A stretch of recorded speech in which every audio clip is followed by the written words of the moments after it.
Arboretum has 1,700 acres, and we have over 200,000 different plants.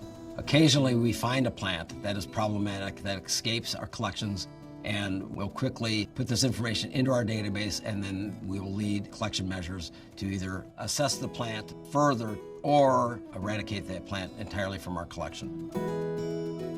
The Chicago Botanic Garden has been concerned about the invasive plant issue for over 25 years. Back in 1999, we wrote an invasive plant policy that was designed to be really considerate about what we grew on our grounds, how we managed invasive species, and to look holistically at what are we growing in our collection to ensure that we were not adding to the invasive species problem. Invasive species are non-native plants that can really detrimentally affect natural areas in our state. Some species actually have the ability to form what we call monocultures. They take over a large area of a natural site or perhaps even along a roadside. They displace a lot of the native species that normally would be growing there. And there's also cases where non-native plant species negatively impact the animals in our environments.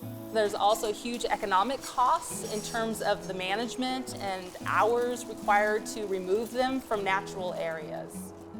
A number of garden colleagues, led by the Morton Arboretum, got together and decided to form a Sentinel network, a group of gardens that would look at things escaping into their natural areas in order to provide an early warning system for other gardens and for the green industry.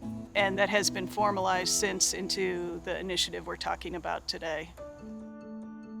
The public dashboard contains real-time information regarding invasive plants, shows the range and the number of gardens that are reporting this plant to be problematic. It allows us to see patterns along a wider geographic spread to identify what plants might be the up-and-coming invasives that we just haven't noticed yet. It really can help professionals, plant users, to understand which plants to avoid. The information from public gardens is extremely valuable because public gardens are the ones who oftentimes have new non-native species in their collections that have not been widely introduced elsewhere, and they know if it's been spreading.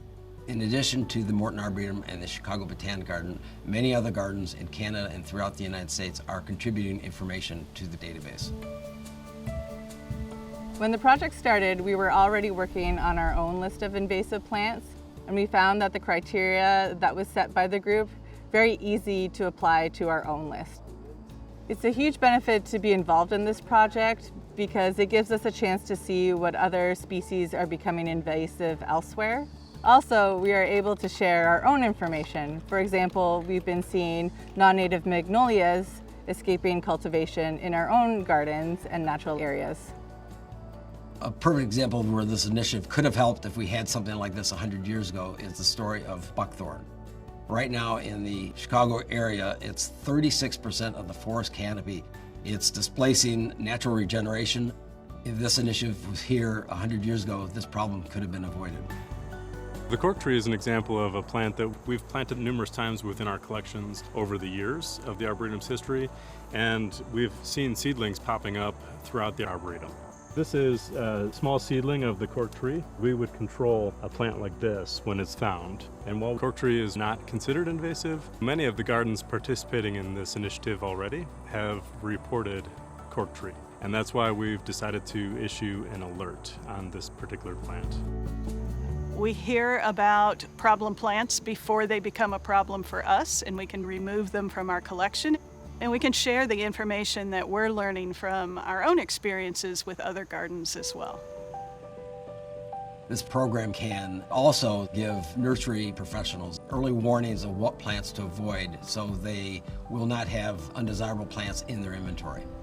Public gardens, I think we would consider the experts in the invasive world. They're seeing these plants every day. They're working with these plants every day. They have people on staff that are highly trained. So if they're seeing something that they think is potentially problematic, there are great resources for companies like nurseries to fall back on and take information from.